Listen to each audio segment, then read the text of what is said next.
ஒரு முக்கியமான சத்தியம். இன்னைக்கு கிறிஸ்தவர்கள் என்று அழைக்கப்படும் நீங்களும் நானும் இயேசு கிறிஸ்துவை போல வாழ வேண்டும் என்று ஆசைப்படுகிறோம்.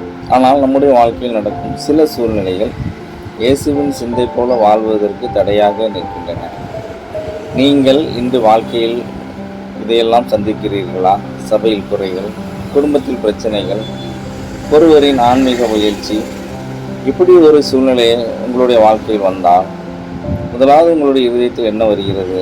கோபம், மனக்கசப்பு, பொறாமை, எரிச்சல், சண்டை. ஆனால் வேதாகமம் என்ன சொல்லுகிறது? நாம் ஜெபிக்க வேண்டும் என்று. வேதாகமத்தில் நாம் பார்க்கிறோம், இஸ்ரவேல் ஜனங்கள் தேவனுக்கு விரோதமாக பாவம் செய்தபோது தேவன் கோபப்பட்டார். ஆனால் மோசேயோ ஜனங்களுக்காக தேவனிடத்தில் மன்றாடினார். இதுவே ஒரு மனிதனின் பரிந்துரை ஜெபம்.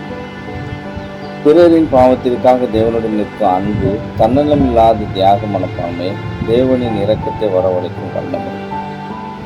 மோசேயின் வாழ்க்கை மூலமாக நமக்கு சொல்வது என்ன?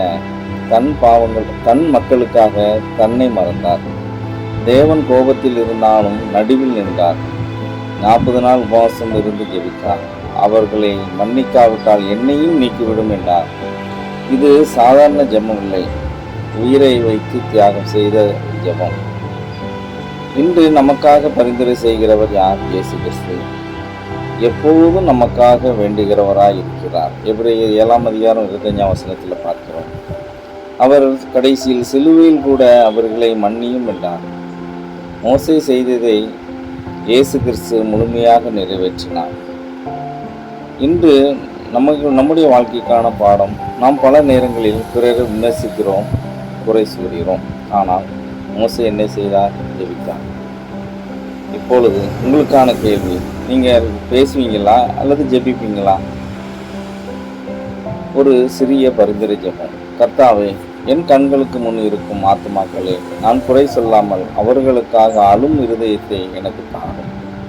மோசே போலவும் இயேசுவை போலவும் பிறருக்காக நின்று ஜெபிக்கும் கிருபை எனக்கு தாரும். என் ஜெபம் அவர்களின் வாழ்க்கையை மாற்றும் கருவியாக இருக்கட்டும். ஆமென். ஒன்றை மாத்திரம் நினைவில் கொள்ளுங்கள், பரிந்துரை ஜெபம் மற்றவர்களை மட்டும் மாற்றாது, ஜெபிக்கிற நம்மையும் ஒளி வீச நபராக மாற்றும். ஆமென்.